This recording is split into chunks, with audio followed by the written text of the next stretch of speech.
उपदेश दे, हमें को किया कृतार्थ। यही भावना में रही, मुनि व्रत पाल यथार्थ। मैं भी मुनि सो व्रत बनूं, पावन पाए पदार्थ। बोले ऐसे कारी देवादेव श्री मुनि श्रवणनाथ भगवान की जय। संत श्रोवणी आचार्य गुरु ऋषि विद्यासागर जी महाराज की जय। निर्यापक श्रवण मुनि श्री वीर सागर जी महाराज की जय। मुनि श्री विशाल सागर जी महाराज की जय। मुनि श्री धवल सागर जी महामुनिराज की जय। मुनि श्री उत्सव सागर जी महामुनिराज की जय। समस्त मुनि संघ की जय। देखिए, अभी 2-3 दिन से आप लोगों को इस जीवन की दुर्लभता के बारे में आपको बता रहे हैं कि आप इस मनुष्य जीवन को प्राप्त हुए हैं। ये मनुष्य जीवन आपको यूं ही प्राप्त नहीं हुआ है। अपन जब पढ़ते हैं आगम ग्रंथों को, शास्त्रों को, और सबसे बड़ा दर्पण तो आपके लिए 12 भावना है। एक मंगत राय जी की 12 भावना है। यदि कभी कोई व्यक्ति पढ़ता हो, पढ़ता है कोई आप लोगों में से? कौन पढ़ता है? महिलाओं की तरफ से हाथ उठ रहा है। हाँ, हम पढ़ते हैं।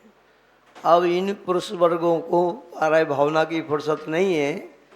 ये तो हमारी भावना में लगे हैं। हमारी भावना क्या है? हमारी भावना क्या क्या है? आपकी भावना ऑफिस जाना, व्यापार करना, है ना। किंतु उस 12 भावना का चिंतन करने से आपको पता पड़ेगा कि आकर आपकी मतलब इमेज क्या है, आप क्या हो और आप क्या कर रहे हो। पढ़ना बहुत ही दुर्लभ भावना, यदि जिसको याद आती हो तो पढ़ना। सारी की सारी झांकी आपके सामने आएगी कि आप कैसे कहाँ की यात्रा करके यहाँ पर उपस्थित हुए हैं, जो अवसर आपको प्राप्त हुआ है। दुर्लभ है निगोद से थावर, अरुत्रस गति पानी। नर काया को सुरपति तरसे, सो दुर्लभ प्राणी। उत्तम देश सुसंगति दुर्लभ, श्रावक कुल पाना। दुर्लभ संयम दुर्लभ सम्यक, पंचम गुण ठाना। दुर्लभ रत्नात्रय आराधन, दीक्षा का धरना। दुर्लभ मुनिवर के व्रत पालन, शुद्ध भाव करना। दुर्लभ से दुर्लभ है चेतन, बोधि ज्ञान पावे। पाकर केवल ज्ञान नहीं, फिर इस भव में आवे। क्या पढ़ा आपने इसमें? इसमें कहा जा रहा है बहुत दुर्लभ है निगोद से थावर। निगोद से निकल कर के स्थावर पर्याय में आना भी बहुत दुर्लभ है। अनंत काल अनंत निगोद मझाल, छह में आती है ना पंक्ति। यह जीव उस छह मैंने उस निगोद में अनंत काल तक रहता है। उस निगोदिया जीव के बारे में थोड़ा आप कल्पना करना कि निगोदिया जीव कौन होता है। एक श्वास में 8-10 बार भर्यो मरो न हो दुख भार। वो एक इंद्रिय जीव होता है निगोदिया जीव। सबसे छोटी सी अवगाहना को लिए हुआ होता है वो जीव। उस अवस्था में भी वह एक श्वास में 18 बार जन्म और मरण को कर लिया करता है। ऐसा होता है। अब एक इंद्रिय जो जीव होता है, उस जीव की कौन सी इंद्रिय है? कौन सी इंद्रिय होती है? मात्र स्पर्शन इंद्रिय होती है, और स्पर्शन इंद्रिय वाले जीव के पास आँख नहीं, कान नहीं, मुख नहीं, और क्या क्या होता है। स्पर्शन है मात्र, रसना नहीं, घ्राण भी नहीं, कान भी नहीं, चक्षु भी नहीं, कर्ण भी नहीं। अब ये सब चार इंद्रियां उसके पास नहीं हैं। अब आप हैं, आप सभी लोग, आपकी आंखों पे पट्टी बांध दी जाए, कानों में भी रुई लगा दी जाए, मुख को बांध दिया जाए, और क्या क्या क्या, नाक को भी एकदम टाइट कर दिया जाए। फिर आपके ऊपर उपसर्ग किए जाएं, आपके ऊपर गरम गरम पानी डाल दिया जाए, गरम गरम डामर डाल दिया जाए, आपको कुल्हाड़े से काटा जाए। कुल्हाड़े की बात तो छोड़ो महाराज जी, कांटा भी लग जाता है, सुई लगती है डॉक्टर की, तो कैसा लगता है। किंतु सब आपका जब बना है ना, तो फिर आपको कुछ कह पाओगे आप। मुख बंधा है, नाक नाक कान सब आपको बांध दिए बहुत टाइट, तो फिर कुछ आप कह पाएंगे क्या? क्या होगा फिर आपको? ये सब आपके ऊपर यदि परेशानियां आपको आएंगी, कष्ट आपको दिए जाएंगे, आपको कष्ट होते हैं, तो आपको कष्ट तो होगा कि नहीं? क्यों भाई? ऐसी दशा एक इंद्रिय जीव की होती है, क्योंकि आत्मा तो उसके पास भी है, किंतु उस अवस्था में और अन्य इंद्रियां ना होने से वो उस कष्ट को सिर्फ अनुभव कर रहा है, ना वो किसी से कह पा रहा है, और ना वो कुछ देख पा रहा है, ना सूंघ पा रहा है। इस प्रकार की स्थिति उस एक इंद्रिय जीव की होती है। और निगोदिया की तो बहुत ही अलग है। निगोदिया से, उस निगोदिया जीव से कहते हैं, ये निगोदिया जीव कहाँ पे होते जानते हो? ये निगोदिया समूर्छन जीव होते हैं, जहाँ कहीं भी गंदगी होती है वहाँ उत्पन्न हो जाते हैं, अमर्यादित वस्तुओं में उत्पन्न हो जाते हैं। अमर्यादित वस्तुएं मतलब जो आपके यहाँ पे अपने जैन दर्शन के अनुसार वस्तुओं की मर्यादा बतलाई हुई है। 3 दिन आटे की मर्यादा अभी चातुर्मास में रहती है, फिर गर्मी में 5 दिन की हुआ करती है, सर्दी में 7 दिन की हुआ करती है। दूध की मर्यादा क्या है? 48 मिनट गाय से निकलने के बाद अगर 48 मिनट के अंदर आपने दूध को प्राशुक नहीं किया, पानी छाना आपने, पानी छानने के बाद 48 मिनट तक ही उसकी मर्यादा है, उसके बाद मर्यादा समाप्त है। तो इन सारी चीज़ों में पहले वह समूर्छन निगोदिया जीव उत्पन्न होते हैं, फिर वो धीरे धीरे आगे और प्रोग्रेस करते हैं। ये निगोदिया जीव होते हैं, ये इनकी दुर्दशा होती है, ऐसे उस सिर्फ कष्ट को भोगते हैं। कहते उस निगोदिया से निकल करके एक इंद्रिय बनना भी बहुत कठिन होता है। और एक इंद्रिय कौन से होते हैं फिर? एक इंद्रिय ये होते हैं पृथ्वी, जल, अग्नि, वायु, वनस्पति। ये 5 एक इंद्रिय जीव होते हैं। शायद आप लोग तो इनको जीव ही नहीं मानते हो। लगता है आपको? किस व्यक्ति को लगता है कि जो व्यक्ति यदि पृथ्वी पे चलता है तो वो किसी जीव के ऊपर चल रहा है? लगता है आशीष भैया? हैं? हम जीव पे चल रहे हैं, जैसे आप यहाँ पे आपको कोई लेटा दिया जाए और उसके ऊपर कोई व्यक्ति चले, तो आपको लगेगा कि हमारे ऊपर कोई चल रहा है।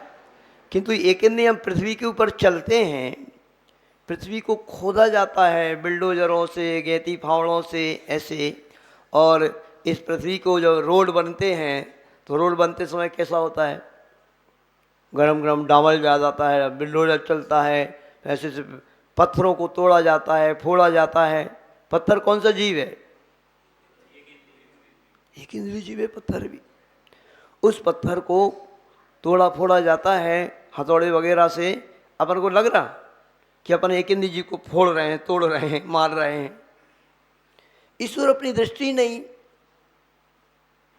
आज के ज़माने में थोड़ा सा परिवर्तन हो गया। जल है, पृथ्वी के बाद जल का नंबर आता है, तो जल है, जल से आप नहाते हो।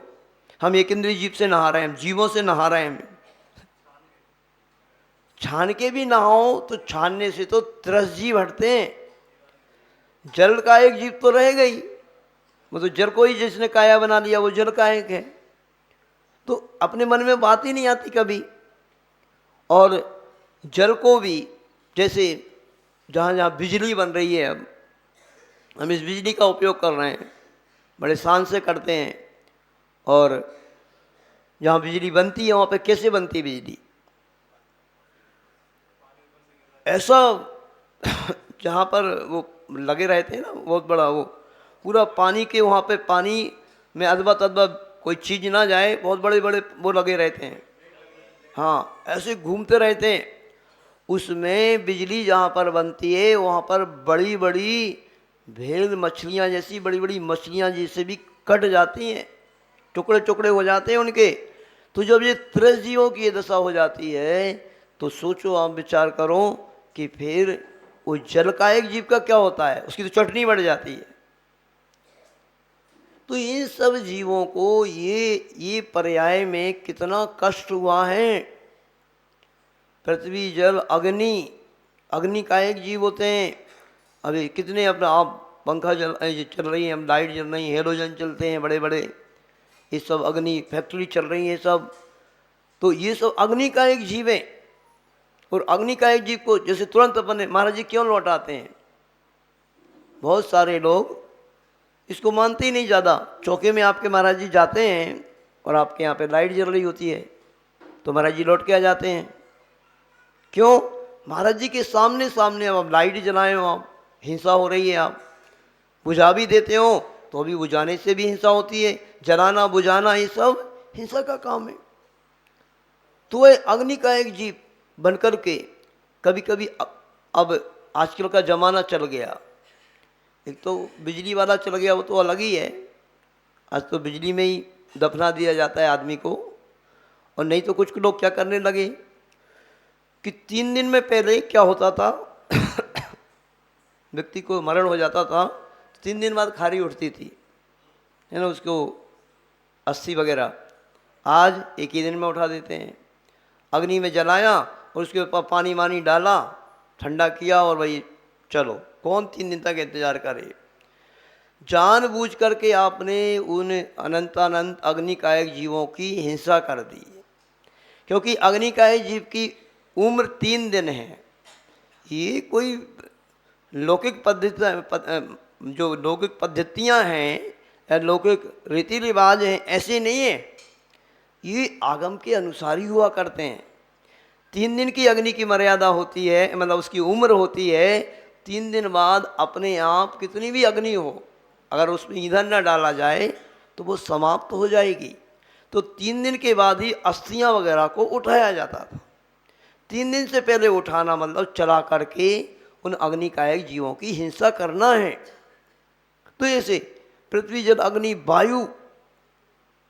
अब वायु, पंखा चलता है, कूलर चलता है, एसी चलता है, तो ये कितनी वायु जब यहाँ से वहाँ बहुत तेज़ी से चलती है, पत्थरों से पर्वतों से टकराती है, प्राण निकल जाते हैं, उस वायु का एक जीव मर जाते हैं।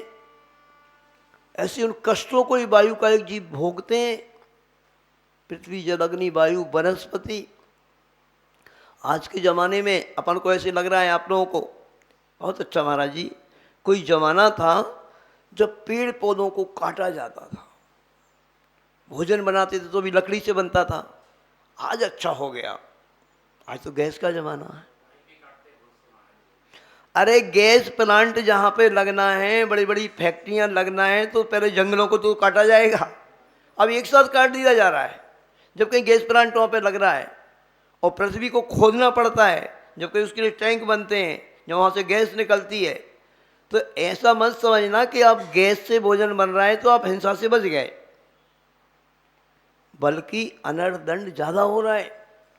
जो लकड़ी काटी जाती थी ना, तो लकड़ी को काट करके आदमी उतनी ही काट पाता था, उसका अनर्दंड नहीं होता था। आजकल तो बहुत ज़्यादा अनर्दंड हो रहा। अगर लकड़ी नहीं है पर्याप्त मात्रा में तो बहुत ज़्यादा और आराम साराम आदमी नहीं करेगा, फैला नहीं पूरेगा। और आज तो गैस की सिलेंडर के सिलेंडर आ रहे हैं, जितना चाहे। अनर्दंड ज़्यादा बढ़ गया। जितनी सुविधाएं आज के ज़माने में हो रही उतनी ही दुविधाएं होती जा रही, बहुत बड़ी समस्या होती जा रही है।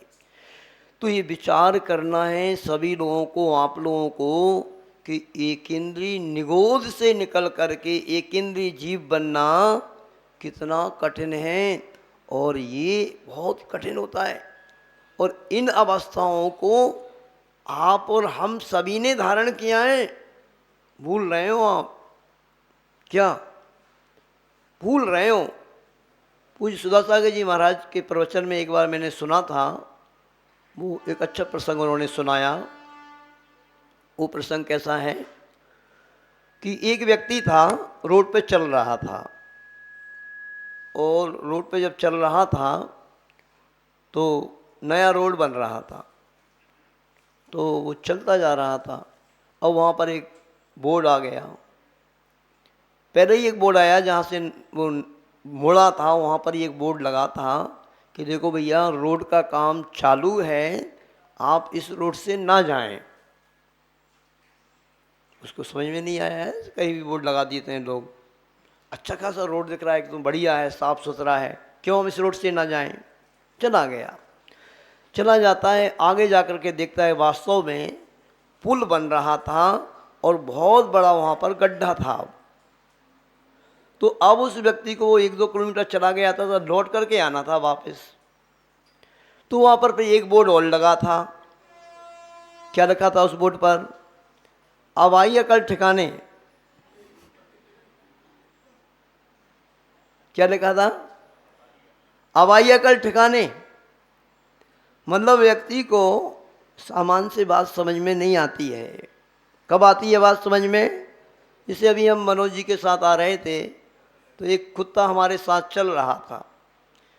तो ये बोले महाराज जी कुत्ता साथ साथ क्यों चल रहा? अरे भैया हमने कही हो सकता है एक कुत्ता पहले मनुष्य हो और उसको मनुष्य जीवन में तो समझ में नहीं आ रहा, जैसे आप लोगों को समझ में नहीं आता।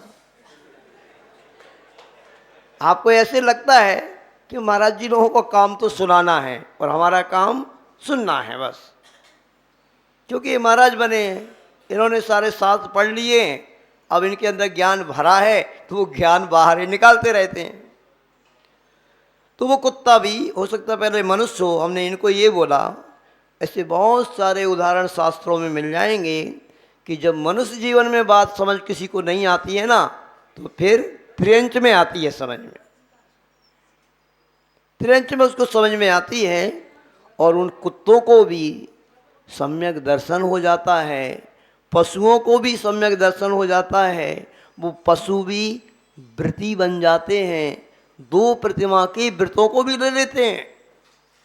ऐसे ऐसे पशुओं से ही स्वर्ग की सीटें भरती हैं।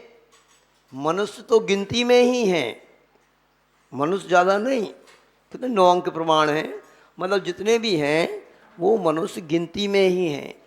असंख्यात मात्रा में स्वर्ग की सीटें हैं। उन स्वर्ग की सीटों को कौन भरता है? मनुष्य नहीं भर पाते, मनुष्य गिनती में हैं।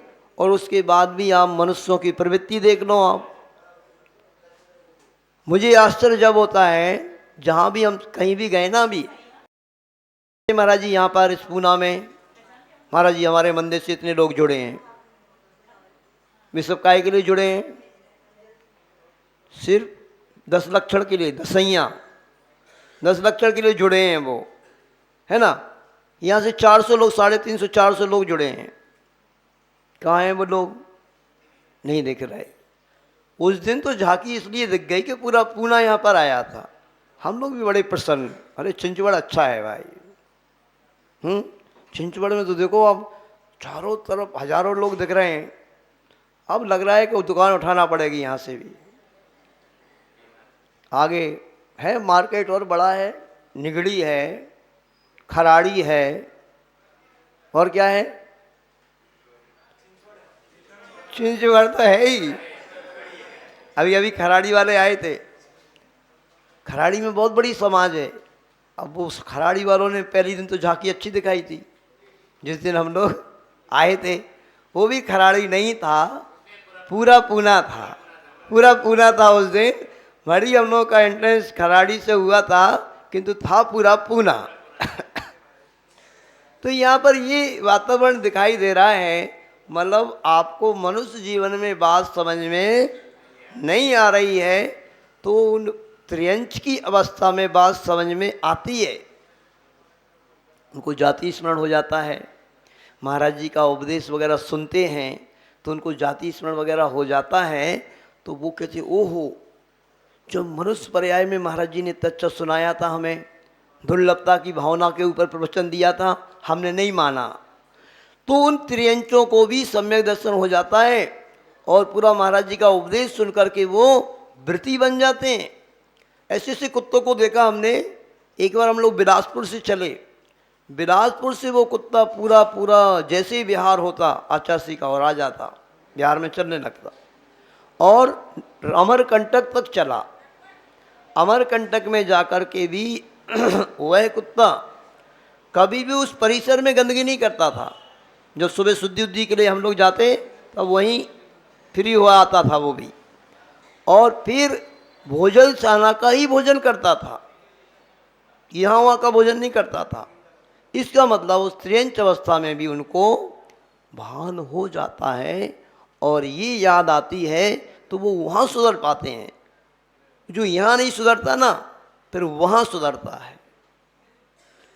त्रियंचों को भी जाति स्मरण हो सकता है, नारकियों को भी हो जाता है। जब नरक के उन भयंकर कष्टों को नारकी भोगता है ना, तो उधर भी सम्यक दर्शन हो जाता है। उसको भी वहाँ पर भी भान हो जाता है कि हमने गलती कर दी। आप लोग क्या चाहते हो? यहीं सुधरना चाहते कि वहाँ सुधरोगे? तो भैया यहीं सुधर जाओ और अपने जीवन को धन्य करो, क्योंकि ये यात्रा के बारे में आप समझिएगा बहुत दुर्लभ है, बहुत दुर्लभ है। अब एक इंद्रिय पर्याय से दो इंद्रिय बनना, दो इंद्रिय बनना मतलब होता है त्रस पर्याय को प्राप्त होना। एक इंद्रिय पर्याय से निकल करके दो इंद्रिय बन गया मतलब त्रस पर्याय में पहुंच गए आप। और त्रस पर्याय बहुत दुर्लभ होती है। कहते हैं त्रस पर्याय पूरी की पूरी पूरे अनादिकालीन संसार में 2000 सागर के लिए मिलती है। उस 2000 सागर में दो इंद्रिय से त्रस पर्याय शुरू हो जाती है। अब पूरा का पूरा 2000 सागर का जो समय रहेगा ना, वो दो इंद्रिय, तीन इंद्रिय, चार इंद्रिय और पंच इंद्रिय इसका रहेगा। अब पंच इंद्रिय, दो इंद्रिय से चार इंद्रिय तक, तो एक इंद्रिय से चार इंद्रिय तक के जीव जो होते हैं वो तो समूर्छन ही होते हैं। उनका कोई मनुष्य जैसा जन्म नहीं हुआ करता है, ऐसे जीव हुआ करते हैं। तो पंचेंद्रिय मनुष्य होता है। तो इसके लिए आगम में उदाहरण आता है कि अनंत निगोद राशि से त्रस पर्याय को प्राप्त होना भी उसी तरह की दुर्लभता है जैसे कोई बालूका का समुद्र हो। बालू मतलब रेती, रेती का समुद्र हो बहुत बड़ा विशाल। उस समुद्र में यदि हीरे की कणिका गिर जाए बहुत छोटी सी, तो बालूका के कण भी ऐसी चमकते हैं और हीरे की कणिका भी वैसी चमक रही है। तो वो हीरे की कणिका मिल जाएगी आपको? कितना ही ढूंढो बहुत मुश्किल होगा। और ढूंढने से यदि आपको मिल भी जाए तो मिल जाए, वो कह रहा ठीक है ये सुलभ है। किंतु इस अनंत निगोद राशि से निकल करके ये केंद्रीय पृथ्वी, जल, अग्नि, वायु, वनस्पति, इन पर्यायों से निकल करके त्रस पर्याय को पाना बहुत दुर्लभ होता है। ये बहुत दुर्लभ होता है। आप लोगों को कैसे लग रहा है? ऐसे लग रहा है कि महाराज जल्दी बंद करो और अभिषेक कराओ और हम अपने काम से लगें। नहीं सुनना अच्छा लग रहा महाराज जी का। क्योंकि कहा है ना, मिथ्या दृष्टि जीव को जिन वाणी ना सुहाए, के ऊँगे के लड़ मरे, के उठ घर को जाए। अब अपने आप की पहचान कर लेना आप, क्योंकि मिथ्या दृष्टि जीवों के लक्षण रहते हैं।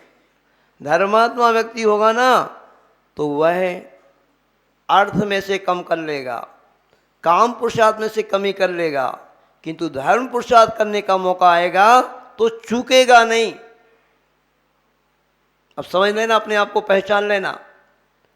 जब आपके घर में कोई फंक्शन होता है, पार्टी होती है, कोई शादी विवाह होता है, क्या करते हो? सालों पहले तैयारी शुरू हो जाती है और एडजस्टमेंट करते हो कि नहीं? छुट्टी पहले से बुक रहेंगी और धार्मिक प्रोग्राम के लिए कर ली अभी से बुक। क्यों भाई? सुस गांव में पंचकल्याणक होना है, सुस गांव में नहीं होना, ये पूना में पंचकल्याणक होना है।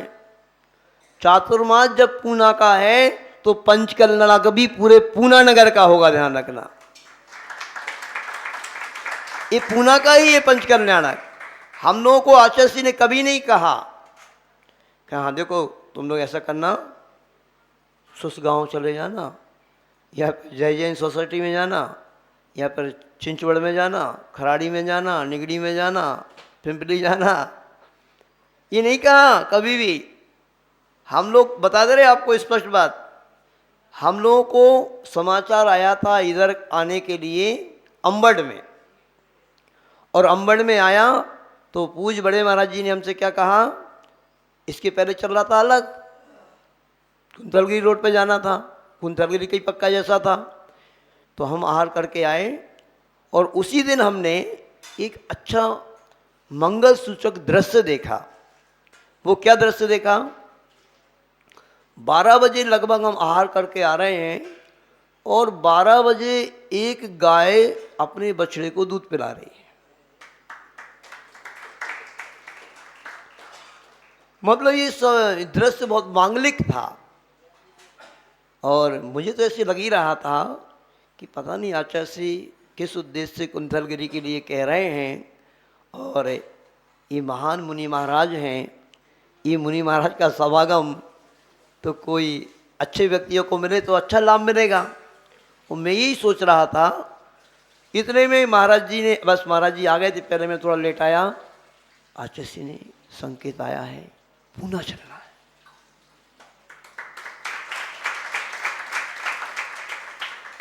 तो कहाँ भेजा आचार्य जी ने? पूना।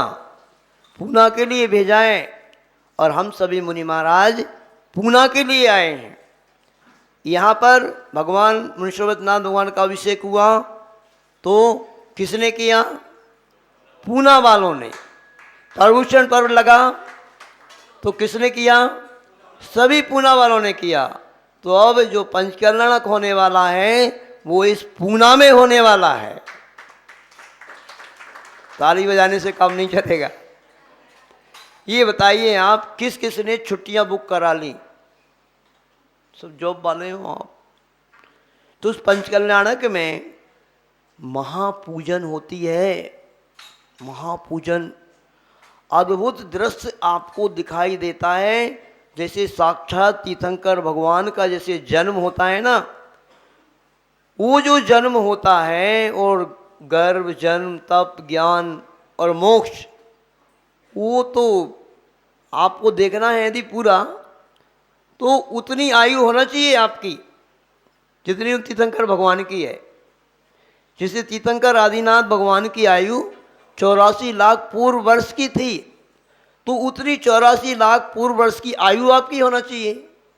जब तो उनका आप गर्भ कल्याणक, जन्म कल्याणक, तप कल्याणक, ज्ञान कल्याणक और मोक्ष कल्याणक आप देख पाओगे। मतलब मोक्ष कल्याण देखने के लिए तो और आयु आपको ज़्यादा चाहिए, भगवान से भी आपकी आयु ज़्यादा चाहिए, तब तो उनको मोक्ष होगा और आपका भी मरण हो गया तो आप देख नहीं पाओगे। तो क्या करना बताओ? ऐसा अवसर आपके सामने है कि आपको मात्र 5 दिन में वह भगवान का पंचकल्याणक कैसे होता है, वह तीर्थंकर प्रकृति का बंध कैसे होता है, और तीर्थंकर प्रकृति जिसको बंध जाती है तो उसका चमत्कार क्या होता है, इस सारा का सारा अवसर देखना है। तो आपको उस पंच कल्याणक को देखना अनिवार्य रहेगा, सभी पूना वासियों को। बहुत बड़ा स्वभाव आपको मिलने वाला है, तो मन बना करके रखना, अभी से छुट्टी बुक करके रखना, तब काम हो पाएगा। पर नहीं हो पाएगा, मुझे लगता है ये काम बस वही गिने चुने लोग ही करेंगे, बाकी किसी को ऐसा नहीं होगा। इनको समझ में यहाँ आना ही नहीं। जिसको यहाँ समझ में नहीं आना है वहीं समझ में आएगी, वो इस प्रकार के कार्यक्रमों के लिए मन नहीं बना पाएगा। और जिसको यही समझ में आना है कि महाराज क्या है मनुष्य जीवन, मुश्किल से मुश्किल भी आज इस मनुष्य जीवन में अपन आज के लोग 60-70 तक पहुंच जाएं तो बहुत मुश्किल है। पुराना घी नहीं है कि अपन 100 साल तक पहुंच जाएं, 90 तक पहुंच जाएं, 100 के पार भी हो जाएं, ये नहीं। आजकल आप चाइनीज़ फूड्स खाने वाले हो। पहले के लोग घी और दूध और दही खाने पीने वाले थे, वही पहुंचते हैं 100 तक। 120 वर्ष की आयु है पंचम काल में भी उत्कृष्ट, किंतु बस कोई नहीं पहुंच सकता। तो भगवान महावीर ही नहीं पहुंच पाए चतुर्थ काल में। तो आप अपने आप को देख लेना, समझ लेना। इस दुर्लभता के बारे में मैंने आपको थोड़ा सा सुनाया है, और सिर्फ एक ही बात यहाँ पर अभी आपके बीच में मैंने थोड़ी सी बात रखी है। चिंतन करना, आज सभी लोग चिंतन करना कि आप अनंत काल उस निगोद पर्याय में रह करके आए हैं, और उसके बाद फिर निकल कर के आप कई बार पृथ्वी कायक जीव भी बने हों, जल भी बने हों, अग्नि भी बने हों, और वनस्पति भी बने हों। जिस वनस्पति कायक पर्याय में जंगल में आग लगा दी गई और आप ऐसे बिलखते रहे, चीखते रहे, जलते रहे, कोई सुनने वाला नहीं था, ना आप सुना सकते थे, थी नहीं आपके पास रसना इंद्री। तो ऐसे भयंकर सोचो, जब जंगल में आग लग जाती है, सारा जंगल धू-धू करके जलने लगता है, उन पेड़ों का क्या होता होगा सोचो आप। जब जंगलों को काट दिया जाता है, जब फसलों के ऊपर आजकल खरपतवार होती ना, आजकल इस चीज़ें चल गई, खरपतवार पर मतलब उसको उखाड़ के फेंका जाता था पहले, तो कम कष्ट होता होगा, उसको उखाड़ के फेंक दिया जाता पूरे ही। अब यानी आदमी को एकदम ही से मार दिया जाए ना, तो फिर उसको कष्ट ज़्यादा नहीं होता, वो मर ही गया, उसकी प्रयास समाप्त हो गई भाई। अब खरपतवार पे आज के ज़माने में क्या होता, ऐसे रासायनिक सामग्री डाली जाती है कि जिंदा में ही व्यक्ति के व्यक्ति के ऊपर ही ऐसा कोई पदार्थ डाल दिया जाए कि वो तड़प तड़प के मर रहा है। तो इस वनस्पति ये सारी की सारी घास होती है, घास फूस है, ये कौन सी पर्याय के जीव हैं? ये वनस्पति है, ये वनस्पति है। और त्रियंच में आते हैं सारे के सारे, एक इंद्री से लेकर के 2 इंद्री, 3 इंद्री, 4 इंद्री, पंचेंद्री तक, ये सारे त्रियंची कहलाते हैं। इस अवस्था को प्राप्त करके आपने अनेक अनेक कष्टों को प्राप्त किया है। अगर वास्तव में ये पूरी बोधि दुर्लभ भावना के बारे में आपको सुनना हो ना, तो कल से सही समय पे यहाँ पे आना, क्योंकि आपको आकुलता होने लगेगी। हम नहीं सुना रहे, अब आज एक उद्देश्य को लक्ष्य लेकर के आज की शांति धारा करना। देखो सभी लोग बहुत अच्छे से मन बनाना, अच्छे से शांति धारा करना। आप सभी के लिए महाराज जी का समागम प्राप्त हुआ, और यहाँ पर मैं तो यही सोच रहा था पहले, तो वास्तव में इस पूना में आएंगे ना, तो बड़े महाराज जी की सुबह की क्लास सुनने के लिए तो यहाँ पर हजारों लोग आएंगे, मैं ये सोच रहा था। इतना बढ़िया महाराज जी बोलते हैं, इतना बढ़िया उनका विषय रहता है जो आज आवश्यकता है। मैंने जो सुनाया ना, ये तो आप कई बार सुन चुके होंगे और आपको लग रहा होगा कि हाँ तो कई बार सुन चुके महाराज जी, अब क्या सुना रहे हो। पर बड़े महाराज जी आज वर्तमान के हिसाब से मैटर देते हैं, जो आपकी वर्तमान में व्यवहारिकता खो रही है।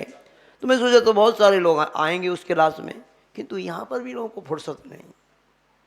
मतलब ऐसे बिजी हो आप, आपको फुर्सत नहीं। अब कितने दिन बचे हम लोगों को यहाँ पर पूना में रहने के लिए? वाह, आज का दिन बहुत मांगलिक दिन है। पहले तो मैं आपको बता रहा हूँ आज क्या है, गुरुवार और पंचमी। गुरुवार को पंचमी होना एक बहुत ही अच्छा योग बनता है और ये दिन गुरुवार को बहुत बहुत प्रिय है। हमारा तो ब्रह्मचर्य व्रत भी पक्का आज के दिन ही हुआ था, वजह हमारा आज जन्मदिन है। आजीवन ब्रह्मचर्य व्रत गुरुवार पंचमी को ही हुआ था। तो आज सभी लोग बहुत अच्छे भावों से मुनीश्वरनाथ भगवान की शांति धारा में चाहता हूँ, कौन करेगा इस मंगल भावना से कि पूज्य ज्येष्ठ मुनि महाराज का स्वास्थ्य थोड़ा सा आगे पीछे हो रहा है। मुझे तो उनकी आवाज़ कल सुनकर के ऐसी आवाज़ ही निकल रही है, पूरा गला बैठ गया है। और ज़रूर मुनीश्वरनाथ भगवान का चमत्कार होगा, वह जल्दी स्वास्थ्य को प्राप्त होंगे। अरे बड़े बड़े चमत्कार इनके होते हैं।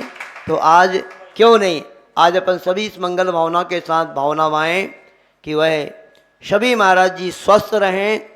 और आपकी तरफ से, चिंचवड़ वालों की तरफ से मैं वकील बन जाता हूँ और वकालत पूरी करूँगा कि वह ऐतिहासिक दिन इस चिंचवड़ एरिया में ही मनाया जाए।